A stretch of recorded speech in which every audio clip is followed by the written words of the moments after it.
সীমানা পেরিয়ে। লিখেছেন প্রিয়স্মিতা তেহেজিব রায়। পর্ব সংখ্যা ৭১। আপনাদের সাথে আছে আমি জান্নাতুল ফেরদৌস মনি। কানাডার উত্তর পশ্চিম প্রান্ত নাফুডুয়ে টেরিকে এক অচিহ্নিত অঞ্চল, ফ্রান্স হাইফ্রেস। মানচিত্রের উল্লেখ থাকলেও এর অবস্থান সঠিকভাবে পর্যবেক্ষণ করা যায় না, তাই সরকার এই জায়গাটিকে বাতিলের খাতায় ফেলেছে বহু আগে। কারণ স্যাটেলাইটের ইমেজ থেকেও এর কোনো সঠিক পিকচার পাওয়া যায় না, শুধু চারপাশে দুর্গম পাহাড়ে ঘেরা আর তুষারের কুয়াশা কুয়াশা ভাব। 3 দিন ধরে 3 দিক ঘিরে দাঁড়িয়ে রয়েছে আকাশ ছুঁয়ে থাকা খাড়া বরফ আবৃত পাহাড় শৃঙ্খল, যেন প্রকৃতি নিজেই এই জায়গাটিকে দুর্গম নিষিদ্ধ করে তুলেছে দিনে দিনে। চতুর্দিকে বিস্তৃত এক হিমাময় সমুদ্র, frozen north sea of ocean, যার বুক ফুঁড়ে ওঠা নীল বরফের প্রতিফলন হয় কেবল চাঁদের শীতল আলোর মতো। চারদিকে বাতাস এতটাই জমাট যে শ্বাস নিতেও ফুসফুস কেমন যেন বাধাপ্রাপ্ত অনুভূতি অনুভব করে। এই হিমরাজ্যের মধ্যপ্রান্তে জমাট বাঁধানো সমুদ্রের তীরে অগভীর দাঁড়িয়ে আছে এক স্বপ্নময় স্থাপত্য। সম্পূর্ণ কালো কাচে গড়া এই বিশাল ডুপ্লেক্স গ্লাস যুক্ত হাউস, যার পুরোটাই ব্ল্যাক মেটার দিয়ে তৈরি। সূর্যের আলো তার ঝলমলি উঠে এবং বরফের গড়া আয়নার মতো, আর রাত নামলে নিচের নীলাভ আলোয় যেন শূন্য আকাশের অংশ হয়ে ওঠে এই জায়গাটা। তুষারের প্রতিটা ফ্লেক কাছে লেগে হিমশীতল রত্নের মতোই ঝলমল করে প্রতিনিয়ত।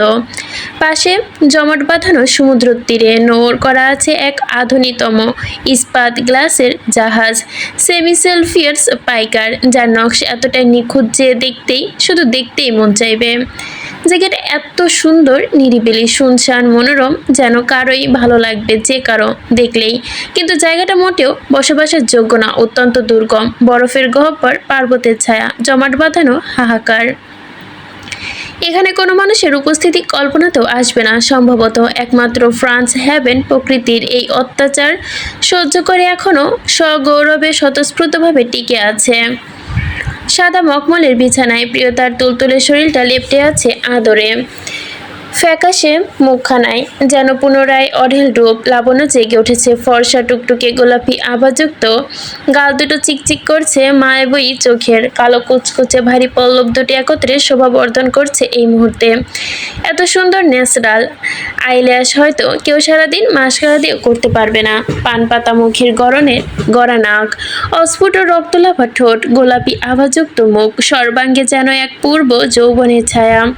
কি যে দৃষ্টি সুন্দর লাগছে তাকে, যে দেখবে সেই শুধু দেখতেই থাকবে। এই যে নারী নয়, প্রেমের দেবী। এমন নারীকে একবারই যে কোনো পুরুষ আকৃষ্ট হতে পারে দেখলে। এই নারীকে না পেলে যে পুরুষের মৃত্যু ব্যতীত আর কোনো নিস্তার থাকে না। আর সেটা যদি হয় নিষিদ্ধ আসক্তি, তাহলে তার কোনো কথাই নেই। মানুষের আবার নিষিদ্ধ জিনিসের প্রতি টানটা একটু বেশি। এখন যেমন গত 10 ঘন্টা যাবৎ একটানা একদৃষ্টে চরম তৃষ্ণার্ত হয়ে অবলোকন করে চলেছে এক পুরুষ। তবে এ যে কোনো পুরুষ নয়, এই তার শেষ পুরুষ, যে পুরুষের অতৃপ্ত মনের তৃষ্ণায় কোনো অন্ত নেই।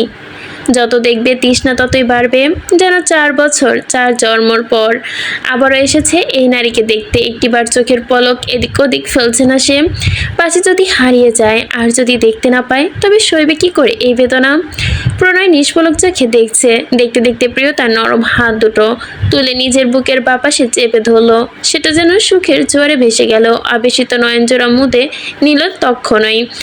এই তো সেই সুখনিবাস, সেই তৃপ্তি, সেই মায়া, সেই টান, সেই ভালোবাসা, যার তৃষ্ণাতে সে ছটফট করে মরছে গত 4 বছর যাবৎ। প্রণয় ধীরে চোখ মেলে তাকাতেই নিজের বুকে লেপ্টে থাকা হাতটা নিজের নাকের কাছে ধরল। বুক ভরা নিঃশ্বাস টেনে নিল। সাথে সাথেই হুড়মুড় করে পুনরায় সেই মাদকীয় সুঘ্রাণ নাক দিয়ে ঢুকে পড়ল, হৃৎপিণ্ডে গিয়ে ধাক্কা লাগলো। সেই সুগন্ধি যেন মন মস্তিষ্ক জুড়িয়ে দিল প্রণয়ের। মনে অনুভূত করলো এক অনিয়ন্ত্রিত অনুভূতির তরঙ্গ। আবেশে চোখ চেপে ধরলো, ঠোঁটও চেপে ধরলো ঠোঁটের সাহায্যে কোমল হাতের উষ্ঠ পৃষ্ঠ একইভাবে এই এপিট ওপিট করে দুপেটে আগণিত চুমু দিল। অন্তরের অন্তঃস্থল থেকে অনুভব করতে চাইল প্রিয় সেই স্পর্শ, কিন্তু মাদকীয় সেই স্পর্শে যেন অবুঝ মনের পাগলামি আরও বাড়ছে। তবে দৃষ্টি তার কামনা বাসনা উন্মাদনা কিচ্ছু নেই, যা আছে তা কেবলই নিষ্পাপ মনের অকুলতা। প্রণয় নিজে এত বছরের চাপা অনুভূতি কন্ট্রোল করতে পারল না। পড়ে যাওয়া হৃদয়ে একটুখানি স্বস্তি দিতে হন্য হলো তার মন। নিজের অজান্তেই এগিয়ে এলো প্রিয়তার কাছে, খুব কাছে। প্রিয়তার লেফট সাইডের হাত রেখে প্রিয়তার মুখের ওপর সামান্য ঝুঁকে বলল সে। হাত রাখলো তার দুগালে, সাথে সাথে বাদামি দু চোখে পানি টলমল করে উঠল তার। প্রাণহীন শিরায় যেন এক যন্ত্রণার পাহাড় আরও দ্বিগুণভাবে উঁচু হয়ে দাঁড়ালো। প্রণয় নিজের সবটুকু ভালোবাসার গভীরে ঠোঁট ডুবিয়ে দিল প্রিয়তার নরম গালে। সাথে সাথে থেমে গেল প্রণয়ের পৃথিবী। এক সেকেন্ডে মস্তিষ্ক যেন নিঃসৃত হলো প্রচুর পরিমাণের ডেমোপিন, সেরোটোসিন, অক্সিটোনিয়াস নামক হ্যাপি হরমোন। এত সুখ কেন এই মেয়েটার মাঝে, এত শান্তি কেন, এই ভালোবাসাটা কেন এমন? কেন এই মেয়েটার স্পর্শে তাকে উন্মাদ বানিয়ে দেয় প্রতিনিয়ত? প্রণয় একইভাবে অন্য গালে ঠোঁট চেপে ধরলো। আলতো করে ঠোঁট চাপতেই নরম গালটা 1 ইঞ্চির মতো যেন ভেতরে দেবে গেল। পরপর পাগলের মতো দুই গালে অসংখ্যবার ঠোঁট ছোঁয়ালো প্রণয়। শুভ্রর মুখের ওপর পড়া দুই একটা চুল কানের পিঠে গুজে দিয়ে কাতর কণ্ঠে বলল, আমি তোকে অনেক কষ্ট দিয়ে ফেলেছি, তাই না রে জান পাখি? আমার ওপর অনেক রাগ হয় তোর, আমাকে অনেক ঘৃণা করতে চাস, তাই না? কিন্তু কি করব বল, আমি যে কাপুরুষ। সাথ থাকলেও আমার আর সামর্থ্য নেই নিজের করার তোকে। আমি বড় জোর সব কিছু ধ্বংস করে দিতে পারি, নিজেকে ধ্বংস করে দিতে পারি, কিন্তু তোকে ছেড়ে দিতে পারি না। আমি একদমই পচে যাব জান, বিশ্বাস কর, একদমই পচে যাব। তাই সত্যি এখন আমি মন থেকে চাই, তাই প্রয়োজন তোর বিরহে আমার মৃত্যু হোক, তবুও তোর আর আমার মিলন না হোক। আমি আর কোনো মতেই তোর সুন্দর জীবনটাকে আমার কালো আধারে থাবায় থামাতে পারবো না। যাকে নিজের হাতে একটু একটু করে আদরে আদরে জমিয়ে জমিয়ে গড়েছি, তাকে ধ্বংস করে দিতে আমি কখনোই পারবো না। তাই ভুলে যা আমাকে, ভাগ্যে যা আছে তাই স্বীকার করে নে, মেনে নে। এই জীবনে সবাই সব পায় না, সবার সব চাপ পূর্ণ হয় না। তেমনই এই জীবনে না হয় আমাদের অপূর্ণতা থাকলেও তুই আমায় চাস, আমি তোকে চাই, কিন্তু ভাগ্য আমাদের একসাথে দেখতে চায় না রে জান। ছোট একটা দম ফেললো প্রণয়, চোখ বন্ধ করে পাপড়ি ধরা পুনরায় চুমু দিল, বলল, এত কেন ভালোবাসিস আমায় তুই? যাতে আমি আবারও ভুলতে না পারি তোকে, সেজন্যই তোকে নিজে থেকে এত দূরে রাখলাম, নিজেকে পুরালাম, তোকেও পুরালাম, কিন্তু কী লাভ হলো? কিচ্ছু না। 4 বছরের আরও যেন ভালোবাসার পরিমাণ দ্বিগুণ থেকে দ্বিগুণ বৃদ্ধিপ্রাপ্ত হয়ে ফিরে এলি তুই। আমি জানি তোর এসব ঘৃণা সত্যি নয়, আমার প্রাণ কখনো আমাকে ঘৃণা করতে পারে না, বড়জোর খুব অভিমানে গাল ফুলিয়ে রাখতে পারে আমার ওপর। তোকে হয়তো এই জীবনে কখনোই বলা হবে না তোকে কতটা ভালোবাসি, কতটা চেয়েছি, তোকে বুকে ঠিক কোথাটাই রেখেছি, সেসব না হয় আর বললামই না। আমি তোকে ছায়া দেব যতক্ষণ জীবিত আছি, বিনিময়ে শুধু এইটুকু চাইবো, তুই অনেক ভালো থাকিস, আর মাঝে মাঝে শুধু অভিমানী চোখে একবার আমায় দেখিস, তাতেই হবে। বলতেই ঠোঁট কেঁপে উঠল প্রণয়ের। প্রিয়তার চকচকে গালে গড়িয়ে পড়ল 2-1 ফোঁটা তরল অশ্রু। প্রণয়ের মন বলছে, কোনোভাবে যদি এই মেয়েটাকে বুকে একবারে গভীরভাবে এক গোপন কুঠুরিতে চিরতরে লুকিয়ে ফেলা যেত, সেখান থেকে এই মেয়েটাকে আর দেখবে না সে, চাইবে না, খুঁজবে না কেউ না, ভালোবাসার অধিকার ছিনিয়ে নেবে না। নিজের ভাবনা নিজেকে হেসে ফেল যেন প্রণয়। পুনরায় প্রিয়তার দিকে গভীর দৃষ্টিপাত করল। প্রণয় বলতে বলতে চুপ হয়ে গেল কথাগুলো, মাথার চুল ঠোঁট ছুঁয়ে অকল কণ্ঠে বলল, সব দোষ আমার। জানিস আমি তোকে ভালোবেসেছিলাম, তুই কেন এলি আমার জীবনে? আর এলি যখন, তখন আমার জান হয়ে কেন এলি না? কেন হলি না আমার? এইভাবে মারলে কি আমি মরে যাব ও শাস্তি পাবো? কেন আমায় ধ্বংস করার জন্য তোকে বানানো হলো? অন্য কোনো উপায় ছিল না? আমি কি তোকে ছাড়া কি চেয়েছি জীবনে? বল না জান, কি চেয়েছিলাম? বলতে বলতে জমে ওঠা কণ্ঠে কান্নারত গলায় জড়িয়ে আসলো যেন প্রণয়ের। কিন্তু প্রিয়তার তরফ থেকে কোনো উত্তর ভেসে এলো না। সে যেন এখনো নিস্তব্ধ, নির্জীব, ক্ষীণ। হাসলো প্রণয়, আর কিছু না বলে নীরবে মাথা রাখলো প্রিয়তার বুকে। শুয়ে শুয়ে তৃপ্ত কণ্ঠে বলল, বলতো এই পাপের জীবনের বোঝা আমি কেন বয়ে বেড়াচ্ছি?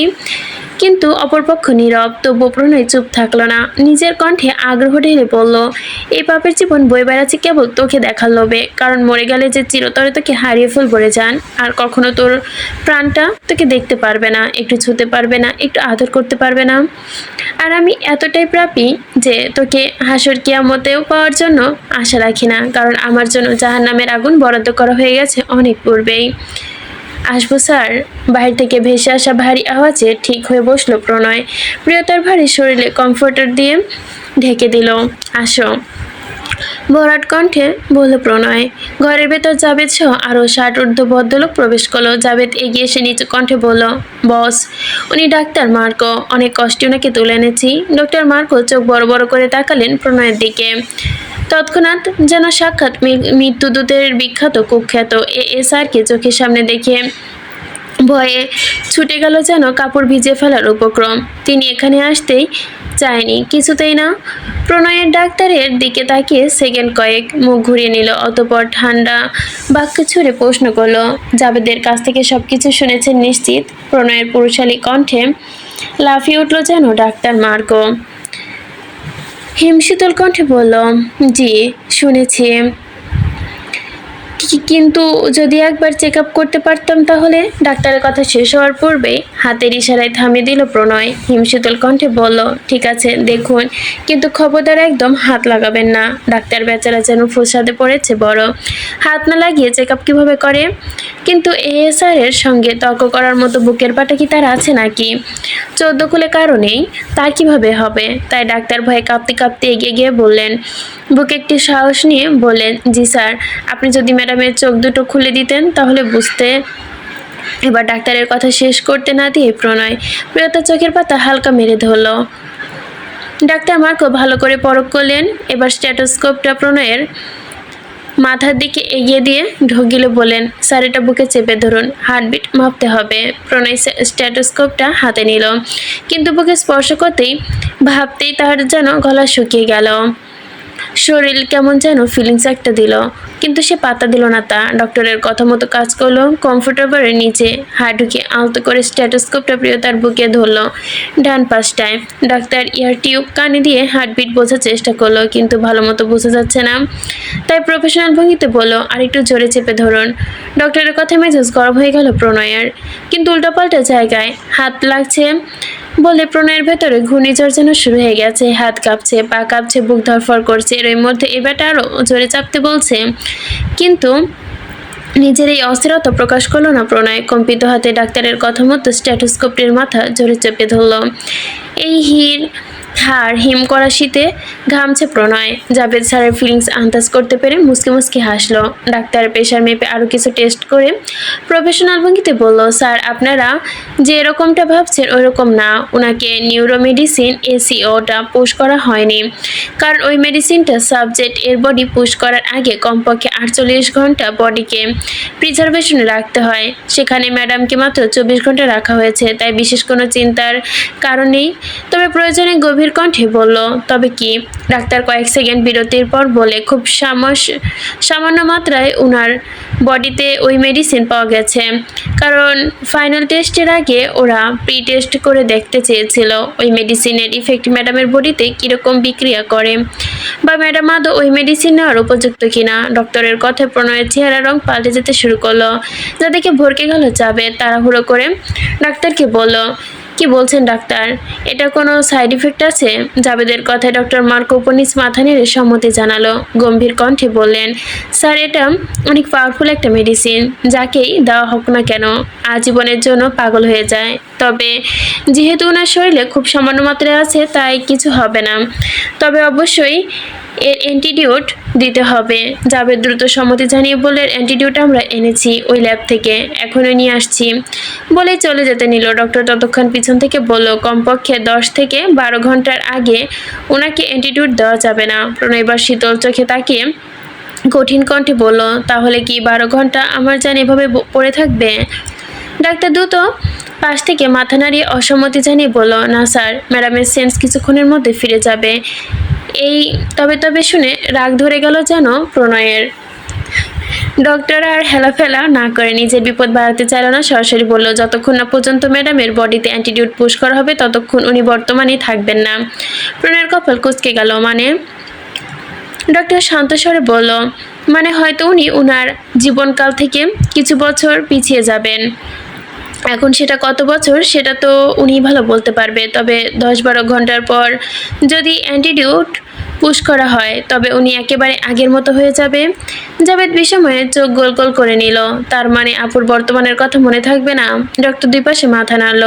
প্রণয় না জানা তা জানার হয়ে গেছে। পাশের টেবিল থেকে রিভলভারটা হাতে নিল, হাতে তালুতে ঘোরাতে ঘোরাতে বলল, আমি কাউকে বিশ্বাস করি না। এই রঙের দুনিয়ায় নিঃশ্বাসেরও বিশ্বাসঘাতকতা আছে। সেখানে কথা শেষ করার পূর্বেই ডক্টর মার্কো এসে হুমড়ি খেয়ে প্রণয়ের পায়ের নিচে ঝুঁকে পড়ল।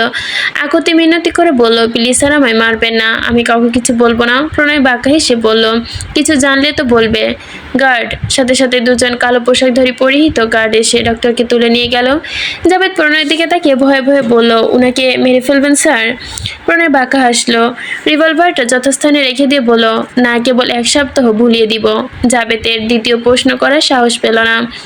সে পেছনে ফিরে বেরিয়ে যেতে নিল। পেছন থেকে পুনরায় ভরাট কণ্ঠ ভেসে এলো, 5 মিনিটের মধ্যে বাড়িটা খালি করো। আগামী 12 ঘন্টা আমি এই বাড়ির ভেতরে কাউকে দেখতে চাই না। সব গার্ডদের বাইরে আউট হাউসে শিফট করো। কোনো দরকার হলে আমি নিজেই ডেকে নেব। জাভেদ ঢোক গিলে সম্মতি জানিয়ে বলল, জি স্যার। শুনে আর এক মুহূর্ত দাঁড়ালো না জাভেদ। এক বোকার ছুটে পালিয়ে গেল সেখান থেকে। যাওয়ার আগে অবশ্যই মনে মনে ভেঙচি কেটে গেল, যাচ্ছি। আমারও কোনো শখ নেই এখানে থাকার। নিজ ইচ্ছায় কোন শালা চায় সিংহের গুহায় বসবাস করতে। জাভেদ চলে যেতে প্রণয় ঘুরে তাকালো প্রিয়তার দিকে। হালকা হেসে নাক ঘষে দিল প্রণয় প্রিয়তার গালে। তাহলে আমি আমার বাচ্চাটাকে ফেরত পেতে চলেছি। সাথে সাথে প্রিয়তার বন্ধ চোখের পাপড়ি কেঁপে উঠল। প্রণয় বাঁকা হেসে সোজা হয়ে বসলো। প্রিয়তা ধীরে ধীরে চোখ মেলে তাকাতে সিলিং এর দিকে। বিরাট একটা হাই তুলে উঠে বসলো, চোখ কসলিয়ে গলা ফাটিয়ে চিৎকার করলো, আম্মু, ও আম্মু, কোথায় তুমি? স্কুলে যাবো তো, খাবার দাও, আমি গোসল করে আসছি। বলতে বলতে আর মুড়ি ভেঙে আবারও মুরগির বাচ্চার মতো ঝিম মেরে বসে রইল প্রিয়তা। ঘুম থেকে ওঠার পর কিছুক্ষণ না ঝিমালে মাথার ভেতরটা ফাঁকা ফাঁকা লাগে তার। প্রিয়তা কিছুক্ষণ ঝিম মেরে সতেজ হওয়ার চেষ্টা করলো। আলসেমি ছেড়ে নিজের দিকে তাকাতেই লাফিয়ে উঠলো, হক চকিয়ে গেল নিজের গায়ের দিকে তাকিয়ে। ভালো মতো তাকাতে বিষমে তার চোখ দুটো রসগোল্লার মতো বৃহৎ আকৃতি ধারণ করলো। সে চোখ দুটো বড় বড় করে নিজের হাতে চোখের সামনে তুলে ধরলো। ওর গায়ের একটা বিশাল আকৃতি, ঢিলে ঢুলে ফর্মাল শার্ট, যেটার মধ্যে ওর মতো 3টা প্রিয়তা অনায়াসে ফিট হয়ে যাবে। শার্টের হাতাগুলো গোটানো। প্রিয়তা নিজের বিষময় কাটাতে পারল না, চোখ মুখ হা করে বিড়বিড় করলো, আমাকে কি ভূতে ধরলো নাকি? কাল রাতে প্লাজো টি শার্ট পরে ঘুমালাম আর সকালেই আলখাল্লা কে পরিয়ে দিল আমায়? নিজের বিষময় নিয়ে বেশি ধরে এগোতে পারলো না সে প্রিয়তা। তার আগে সাদা রঙা ফর্মাল শার্ট থেকে একটা খুব সুন্দর পরিচিত সুবাসী ঘ্রাণ ভেসে এলো তার নাকের কাছে। গন্ধটা নাকে পড়তে অটোমেটিকলি বুলি বন্ধ হয়ে গেল প্রিয়তার। এবার যেন আমার প্রিয়তার বিষময়ের অন্ত রইল না। সে মাথার চুলগুলো গায়ের ওপর থেকে কমফোর্টেবল সরালো। তার দৃষ্টি নিচের দিকে হলো। আয়া বলে ঘর কাঁপিয়ে চিৎকার দিল প্রিয়তা। সাথে সাথে পাশ থেকে সজোরে রাম ধমক দিয়ে বলল, চুপ করবি? ধমক খেয়ে চুপ করে গেল যেন প্রিয়তা। কাঁদো কাঁদো মুখ করে চোখ পিটপিট করে পাশে ফিরে তাকালো। প্রণয় ওর দিকে বিরক্তিমাখা দৃষ্টিতে তাকিয়ে আছে। প্রণয়ের দিকে চোখ পড়তেই চুলায় আলগোছা হয়ে গেল ঝুলে প্রিয়তার। মুখটা হা করে তাকিয়ে রইল প্রণয়ের দিকে। তার শব্দভাণ্ডার যেন এক নিমেষেই তালা লেগে গেছে। প্রিয়তা অবাক দৃষ্টি তাকিয়ে বেশ মজা পেল যেন প্রণয়। প্রিয়তার মুখের কাছে মুখ এনে ভুরু নাচিয়ে বলল, চোখ নামা, তোর দৃষ্টি দেখে আমার ভয় লাগছে, মনে হচ্ছে পানি ছাড়া গিলে খাবি আমাকে। প্রণয়ের এমন লাগাম ছাড়া কথাবার্তায় থমকে গেল যেন প্রিয়তা। ঝট করে চোখ নামিয়ে নিল সে। তবে সেকেন্ডের গোড়ায় আবার যেন ফট করে মাথা তুলে তাকালো প্রণয়। কিছু বোঝার আগে এক লাফে প্রণয়ের কাছে চলে গেল সে। তবে অবাক হলো না প্রণয়। প্রিয়তা প্রণয়ের একদম কাছে বসে আবারও বড় বড় চোখ করে দেখতে লাগলো। আসলে মেয়েটা বোঝার চেষ্টা করছে প্রণয় ওর দৃষ্টিতে আপাতত ঠিক নেই। প্রণয়ের শার্ট টেনে নিল প্রিয়তা। বাধাপ্রাপ্ত হয়ে ফুস করে নিঃশ্বাস ছাড়লো প্রণয়। পেছনে ফোরে তাকিয়ে ভুরু কুঁচকে বলল, কি চাই? প্রিয়তা বিষময় সূচিত চরম আশ্চর্যিত হয়ে কিছু একটা একত্রে মিশে বলল, আপনি সত্যি বলুন, আপনি আমার প্রণয় ভাই তো? প্রিয়তার কথায় প্রণয়ের ঠোঁটের কোণে অদৃশ্য হাসি রেখা খেলে গেল, তবে তা চেহারায় প্রকাশিত হলো না। প্রণয়ের চেহারায় গম্ভীর চেটে বলল, কেন বলতো? প্রিয়তা আবারও গাল হা করে বলল, এক রাতে আপনি এত সুন্দর হয়ে গেলেন কিভাবে প্রণয় ভাই? কাল রাতেও তো অন্যরকম ছিলেন, তাহলে এক রাতে এত সুন্দর কিভাবে হলেন? প্রণয় মনে মনে কপাল চাপড়ে বলল, দেখি স্বর্গে গেল ধান ভাঙে, কিন্তু মুখে বলল, তাই এক রাতে পরিবর্তন হয়ে গেছি। তাকে কি পরিবর্তন হয়েছে ম্যাডাম? প্রিয়তা উৎসাহ বাড়ল যেন। সে প্রণয়ের শার্ট টেনে ধরে তাকালো পুনরায় প্রণয়ের দিকে। ছোট ছোট চোখ করে প্রণয়ের দিকে তাকিয়ে বলল, হাত দিয়ে ছুঁয়ে ছুঁয়ে খুঁটিয়ে খুঁটিয়ে দেখতে লাগলো সব পরিবর্তন। প্রথমে ঠোঁটের বৃদ্ধা আঙ্গুলে ছুঁয়ে বলল, আপনার ঠোঁট দুটো আগের থেকে 5 গুণ বেশি শাইন করছে, আরো ড্রাক মনে হচ্ছে। প্রিয়তার অপ্রত্যাশিত স্পর্শে প্রণয়ের হার্টবিট হুট করে বেড়ে যেতে শুরু করেছে। প্রিয়তা এবার গালে হাত রাখলো, অন্যমনস্কভাবে বলল, আপনার গালে দাড়িগুলো কেমন অতিরিক্ত সুন্দর লাগছে মনে হচ্ছে। বলতে চাই আবারও পুনরায় ফোঁস করে যেন চুপ হয়ে গেল, কিন্তু চুপ থাকতে পারলো না সে। পুনরায় বলতে লাগলো, আপনার পুরো ফেসটাই অনেক সুন্দর হয়ে গেছে, কেমন পরিণত পরিণত একটা ভাব। আর প্রিয়তা এবার প্রণয়ের পেশিবহুল হাতের পাটানো মাসেলগুলো ছুঁয়ে দিয়ে খুঁটিয়ে খুঁটিয়ে দেখতে দেখতে বলল, আপনার হাতের বাইপাসগুলো বেশ দৃঢ় ও শক্ত হয়ে গেছে। আর প্রিয়তা এবার প্রণয়ের গলার অ্যাডামস আপেলে আলতো করে হাত ছুঁয়ে অবুজ কণ্ঠে বলল, এটারও বেশি সুন্দর লাগছে, একদম স্পষ্ট, একদম রিয়েল আপেল। আর প্রিয়তা এবার প্রণয়ের বুকে হাত রাখলো, পুরুষালী বুকের ছাতি পর্যবেক্ষণ করতে করতে বলল, এটা আরও বেশি প্রশস্ত হয়েছে। আর প্রিয়তা এবার কোমর জড়িয়ে ধরলো, আরও বিস্ময় নিয়ে বলল, বাপরে, আপনি তো হাতে আসছেন না। আর প্রিয়তা এবার পায়ের নখ থেকে মাথার চুল পর্যন্ত দেখে থুতনিতে হাত রেখে বলল, বিষয়টা খুবই রহস্যজনক। এক রাতে আপনার পুরো বডি চেঞ্জ কিভাবে হয়ে গেল? কি খেয়েছেন কাল রাতে? প্রিয়তার এমন উল্টাপাল্টা স্পর্শে প্রণয় প্রথমে কিছু বলতে পারল না। তার বুকের ভেতর নিঃশব্দে পাহাড় গলতে শুরু করেছে। শুকনো ঢোক গিলে নিয়ে সাথে নড়ে না উঠল যেন গলার অ্যাডামস আপেল। প্রণয়ের জবাব না পেয়ে প্রিয়তা ড্যাব ড্যাব চোখে তাকিয়ে আছে তার দিকে। বাবা, কি মারকাটারি সেক্সি ফিগার মাইরি! প্রিয়তার চোখের ভাষা পড়ে গেল ফেলো যেন প্রণয়। প্রিয়তা নাক টেনে বলল, নষ্ট চোখে আমায় দেখা বন্ধ কর, উঠে গিয়ে ফ্রেশ হ। প্রিয়তার কথায় সাপেক্ষে কিছু বলল না, দৃষ্টিটা পড়লো পাশের দেওয়ালে। সাথে সাথে ভুরু কুঁচকে এলো প্রিয়তার। প্রণয়ের হটনেস সে এতটাই ফিদা হয়ে গিয়েছিল যে পারিপার্শ্বিক কোনো কিছুতে তার মাথা ঘামানোর সময় ছিল না। এটা ঘর প্রিয়তার নয় তো এটা কার ঘর? প্রিয়তা পূর্ব দিকে দেওয়ালে তাকিয়ে দেখলো, কাচের দেওয়ালে ভেদ করে অদূরে বরফে ঢাকা পর্বত শৃঙ্খল দেখা যাচ্ছে। এটা দেখে প্রিয়তার মুখ আবারও হা হয়ে গেল। সে দক্ষিণ দিকের দেওয়ালে তাকাতেই তার দৃষ্টি মুগ্ধতায় ছেয়ে গেল। আকাশের তুলনায় যেন তুষারপাত ঝরে পড়ছে বেশি। সেই দৃষ্টি নন্দনীয়তা সবটাই যেন কাচের দেওয়ালের ওপর থেকে স্পষ্ট দেখা যাচ্ছে। প্রণয় বিছানায় গা এলিয়ে দিয়ে প্রাণ ভরে দেখছে প্রিয়তার মুগ্ধ দৃষ্টিটা। দেখতে দেখতে প্রিয়তার হাসি মাখা মুখটা হুট করে নিভে গেল। ঝড়ের বেগে মাথায় প্রশ্ন এঁটে গেল। সে পাশে ফিরে ভুরু কুঁচকে তাকালো প্রণয়ের দিকে। প্রণয় প্রিয়তার কাছে এসে হতবিহ্বল কণ্ঠে বলল, আমি এখানে কি করে আসলাম প্রণয় ভাই? আমি তো কাল রাতে আমার ঘরেই ঘুমিয়েছিলাম। তাহলে পাহাড় কোথা থেকে এলো? এত এত স্লো ফলোই বা কোথা থেকে আসলো? প্রণয় শান্ত চোখে দেখলো প্রিয়তার মনের কৌতূহল। সে প্রিয়তার কথা পাত্তা না দিয়ে ব্যঙ্গ করে বলল, মনে থাকবে কিভাবে?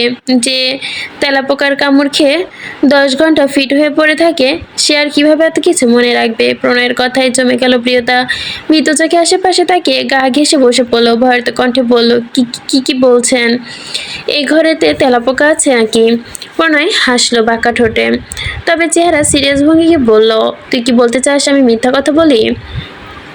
প্রিয়তা এবার আরো গা ঘেঁষে বসলো প্রণয়ের। হুট করে বলিষ্ঠ বাহু আঁকড়ে ধরলো অভিমানী কণ্ঠে বলল, মা মা মানে সত্যি এই তেলাপোকা আমাকে অজ্ঞান করে দিল, আর আপনি চুপ করে দাঁড়িয়ে থাকবেন? জুতার বাড়ি মেরে ফেলেন ওদের। প্রণয় আরও খানিকটা সিরিয়াস হলো, গম্ভীর কণ্ঠে বলল, সত্যি এই বাড়িতে ভর্তি ভূত আর তেলাপোকা, কারণ বাইরে -50 ডিগ্রি সেলসিয়াস তাপমাত্রা। এই হাড় কাঁপানো ঠান্ডায় বেচারা কোথায় যাবে? তাই আমায় বলল তাদের একটু আশ্রয় দিতে। আমার তো দয়ার শরীর, তাই থাকতে দিলাম। আর ভয় দেখিয়েছি তোকে। মারবি তুই? আমি কেন জীব হত্যা করতে যাব? হ্যাঁ? ভূতের কথা শুনে যেন হাত জড়সড় হয়ে পেটের মধ্যে ঢুকে যেতে লাগলো প্রিয়তা। ধীরে ধীরে বুকের ভেতরে মুখ ডুবালো, কম্পিত কণ্ঠে বলল, শুধু শুধু ভয় দেখাবেন না প্রণয় ভাই। এবার আরো অদ্ভুত লাগলো প্রণয়ের, একদম শান্ত হয়ে গেল। প্রিয়তার প্রত্যেকটা উষ্ণ নিঃশ্বাস গিয়ে লাগছে তার জামার নিচের প্রশস্ত বুকটায়। এই শান্ত নির্প্রিয়তা আজ বহুকাল পর পুনরায় আশ্রয় নিল যেন তার বুকে। প্রিয়তার বুক থেকে মাথা তুলে চাইতেই অদৃশ্য বাধা প্রাপ্ত হলো। কেন জানি তার মন বলছে এই প্রচণ্ড তৃষ্ণার্ততা, কিন্তু আশ্চর্যভাবে কালকেই তো এই বুকে মাথা রাখলো। তাহলে প্রিয়তার মনে অদ্ভুত হাজার প্রশ্ন, কিন্তু বলতে ইচ্ছে করছে না তার। চোখ বন্ধ করতে মনে পড়লো উষ্ণ নীড়ে। চোখ বন্ধ করেই শুনতে লাগলো হৃৎপিণ্ডে ধুকপুকুনি আওয়াজ। প্রিয়তার মনে হলো পৃথিবী ভেসে যাচ্ছে, এই বুকটা শুধু তার হয়ে থাক। প্রিয়তার মনে হলো পৃথিবী ভেসে যাক, শুধু এই বুকটা তার হয়ে থাক। কিন্তু হঠাৎই মনে হলো এই বুকে মাথা রাখতে পারলে এই বুকের মালিক যে নয় সে। প্রিয়তার অন্যদিকে ভাবতে চায় না, মানুষ কি বলে না বলে তা শুনতে চায় না। সে শুধু এই মানুষটাকেই চায়, তার বুকে আশ্রয় পেতে চায়। প্রণয়ের আলতো হাতে জড়িয়ে ধরতেই প্রিয়তার পিঠ কাঁপছে, দীর্ঘ চুম্বনে এঁটিয়ে দেওয়া কণ্ঠ। প্রিয়তা অনিচ্ছা সত্ত্বেও বুক থেকে মাথা তুলল। তার অভিমানী মন বলছে খুব কোনো কারণ ছাড়াই। প্রণয় ফোলা ফোলা গাল দুটো টেনে দিয়ে তাকে দীর্ঘশ্বাস ফেলল। সে জানে মহারানীর অভিমান হয়েছে, কিন্তু মহারানী তো আর জানে না 24 ঘন্টা পর মহারানী ঠিকই সব ভুলে যাবে। কিন্তু মহারানীর শরীরের এই গন্ধ, এই ছোট ছোট অভিমান, অবুঝ চোখের আবদার, সব যে তার জীবনকে বাঁচিয়ে রাখে নতুনভাবে। হঠাৎই প্রিয়তার চিৎকারে ভাবনা শুধু ছিঁড়ে গেল প্রণয়ের। সে বিরক্তির চোখে তাকালো প্রিয়তার দিকে। প্রিয়তা এখনো কানফাটা চিৎকার করে যাচ্ছে। প্রণয় পুনরায় রামধর্মক লাগিয়ে দিল তাকে, চুপ কর। সাথে সাথে চুপ মেরে গেল প্রিয়তা। প্রণয় বাম হাতে এই চোয়াল চেপে ধরলো, নীলাপ চোখে দৃষ্টি স্থির করে ভুরু নাচিয়ে বলল, কি সমস্যা? একটু পর পর ছাগলের বাচ্চার মতো চিৎকার করছিস কেন? প্রিয়তার গালে ব্যথা পাচ্ছে, তাই হাত ঝাড়ানোর চেষ্টা করলো, কিন্তু প্রণয় তা ছাড়লো না। প্রিয়তা ওর সাথে সাথে প্ল্যান বি অ্যাপ্লাই করলো। মনে মনে, দাঁড়া বেটা, দেখাচ্ছি মজা বলে প্রণয়ের পেটের মাংস জুড়ে একটা চিমটি কাটলো। প্রণয় চোখ মুখ কুঁচকে নিল, আউজ বলে আর্তনাদ করলো সাথে সাথে। প্রিয়দেবা শয়তানি হাসি হাসলো, উফ, খুব লেগেছে প্রণয় ভাই, আসুন আমি ডলে দেই। প্রণয় পেট ডলতে ডলতে মৃদু আছে বলল, বেয়াদব তোকে আমি। প্রিয়তা লজ্জাপার ভান ধরে বলল, কি করবেন, মারবেন নাকি আদর করবেন? প্রিয়তা পেট ছেড়ে সরু চোখে তাকালো। আচমকায় প্রিয়তার দুপাশের হাত রাখলো যেন। ধীরে ধীরে কাছে আসতে আসতে বলল, তোর আদর চাই? প্রিয়তা যেন হালকা মজা নিতে গিয়ে ফেঁসে গেল। চোখ পিটপিট করলো। হেলে পড়তে পড়তে বালিশে মাথা লেগিয়ে সূক্ষ্ম ঢোক গিলে তুতলিয়ে বলল, না না না। প্রিয়তাকে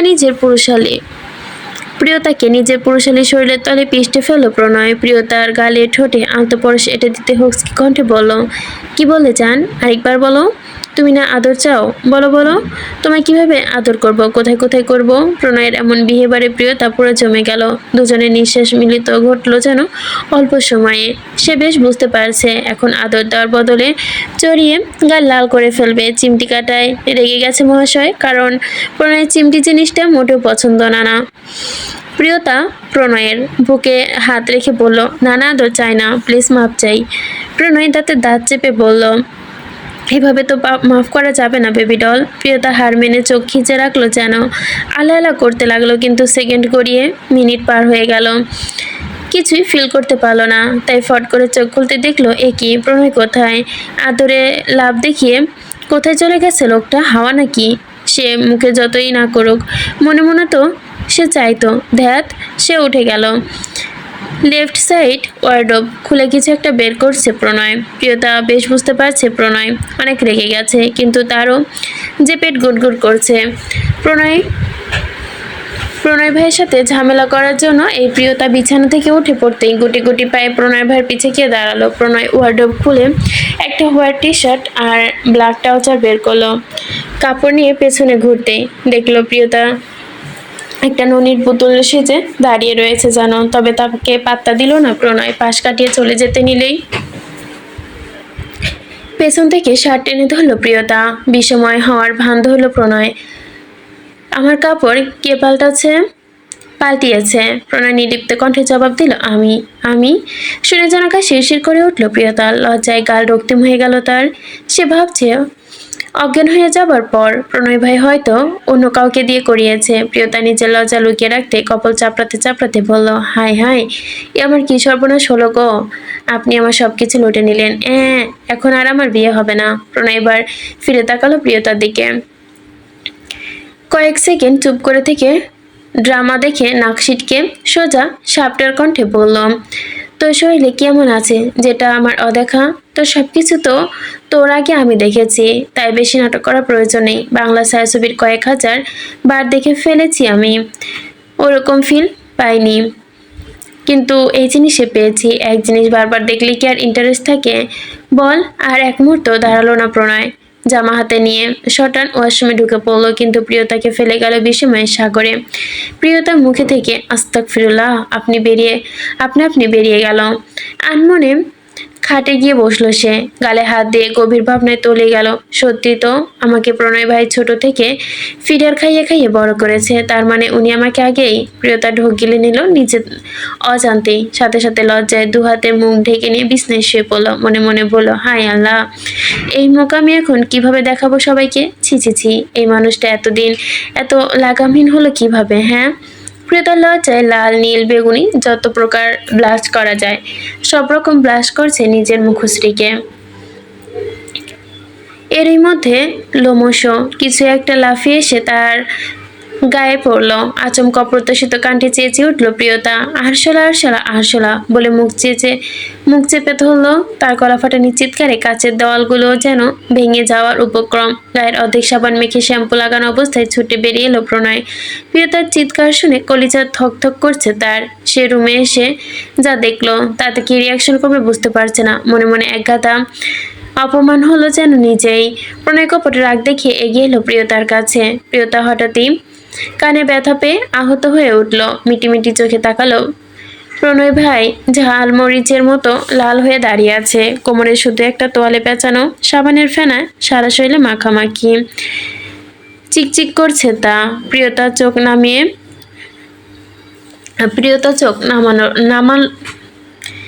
নামালো না, বরং আরশোলার কথা ভুলে গেল। প্রণয় কপট রাগ দেখে বলল, তুই কি কোনোদিনও শুধরবি না?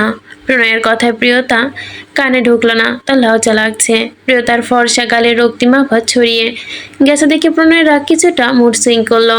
আচমকায় ও আরেক হাতে প্রিয়তার নরম গালে চেপে ধরে পদ্মযুগল ঠোঁটের ওষ্ঠে দুটো একত্র করলো। ঠোঁটের দিকে ইশারা করে শাসিয়ে বলল, ওই ঠোঁট দিয়ে যদি আর একটা বার চিৎকার বের হয় তাহলে? প্রিয়তা আতঙ্কিত দৃষ্টি মেলে তাকালো প্রণয়ের দিকে। ঠোঁট চেপে ধরার ভালোভাবেই চেষ্টা করলো, তবুও অস্পষ্টভাবে হলো। তাহলে? প্রণয় বাঁকা হেসে বলল, তাহলে? হঠাৎ প্রিয়তার কল্পনার বাইরে এক কাণ্ড করে বসলো। আচমকা প্রিয়তার রক্তিম ঠোঁটের নিচে দাঁত বসিয়ে দিল। আউচ করে উঠল প্রিয়তা। প্রণয় সেসবে পাত্তা না দিয়ে ঠান্ডা কণ্ঠে বলল, এই ছোট দিয়ে যদি আর একটা বার বেক্কেল মার্কা কথা বের হয় তাহলে just one bite and finish your lips বলে প্রিয়তাকে ছেড়ে আবার ওয়াশরুমে ঢুকে পড়ে। কিন্তু কোনো এক ঘরে হারিয়ে গেল প্রিয়তা, নিজেই নিজেকে ঠোঁটে অস্পষ্টভাবে চমকে উঠে স্পর্শ করে। কাপা কণ্ঠে বলে, একদিন এত পরিবর্তন? প্রিয়তার বিষময় চেপে রাখতে পারল না। দৃষ্টি ঘোরাতেই তার চোখ জুড়ে কুটোর আক্রমণ হলো যেন। প্রণয়ের সতর্কবাণী ভুলে পুনরায় খুশিতে চিৎকার দিয়ে উঠল। হাত বাড়িয়ে খপ করে ধরে ফেললো পাশে থাকা সাদা লোমশ বেড়ালটা। সে বুঝলো আরশোলা কিছু না। কিছুক্ষণ আগে এই ব্যাটাই তার গায়ের ওপর উঠে পড়েছিল। প্রিয়তা বিড়ালটাকে কোলে বসিয়ে খানদাসিক চুমু খেলো বিড়ালটা কিছু বলছে না, শুধু শুধু ড্যাব ড্যাব করে তাকিয়ে আছে। প্রিয়তা বিড়ালটার গলা চুলকে দিয়ে আদরে কণ্ঠে বলল, তোমার নাম কি বাবু? তোমার মা বাবা কই? বিড়ালটা কি বুঝলো কি জানে, শুধু বলল মিউ বলে প্রিয়তার মাথা ঘেঁষে আবারও থাকলো সে হয়তো বুঝলো শুধু আমার মা, কিন্তু প্রিয়তা সে ভাষা বুঝতে পারলো না। তবু আনন্দের আটখানা যেন সে পেয়েছে। আরো কয়েক ঘন্টা প্রিয়তা বিড়ালটাকে কোলে নিয়ে ফ্রান্স হ্যাভেন এর এদিকে থেকে ওইদিক গোল গোল ঘুরছে। বাড়িটা খুঁটিয়ে খুঁটিয়ে দেখছে, যত দেখছে ততই আশ্চর্য হচ্ছে। চোখে মুখে তার খেলে যাচ্ছে বিস্ময়। এই বাড়িতে সে আগে বাপের জন্মে এসেছে বলে তার মনে পড়ছে না। বাড়ির ভেতরে যে কোনো জায়গায় দাঁড়িয়ে বাইরের সবটা দেখা যাচ্ছে, কিন্তু বাহির থেকে যেন ভেতরটা দেখা যায় না। প্রিয়তা ঘুরছে একা একা। তার গায়ে কেবল একটা হোয়াইট ফর্মাল শার্ট, আর কিছু নেই। সাদা টুলুমুলু শার্টটা প্রিয়তার গায়ে পাঞ্জাবের মতোই যেন লাগছে এই মুহূর্তে। ফর্সা পা দুটো হাঁটু পর্যন্ত দৃশ্যমান, গলার কাছে প্রথম দুটো বোতামও খোলা, এক হাঁটু খোলা চুল। এই শার্টটা যেন প্রিয়তাকে মারাত্মক লাগছে, তবে এত আনকমফোর্টেবল ফিল হচ্ছে কেন প্রিয়তার সে বুঝতে পারছে না। প্রিয়তা ঘুরতে ঘুরতে বিড়ালটাকে নিয়ে কিচেনে পৌঁছে গেল।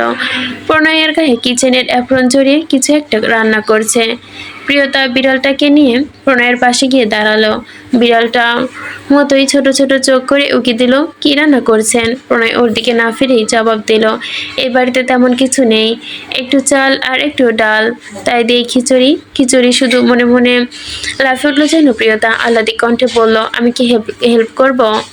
প্রণয় ক্যাপিসিয়াম কুচি কুচি করতে করতে সোজা সাপটা মুখে উত্তর দিল, থাক, আমার এত উপকার করতে হবে না, দূরে থাকেন।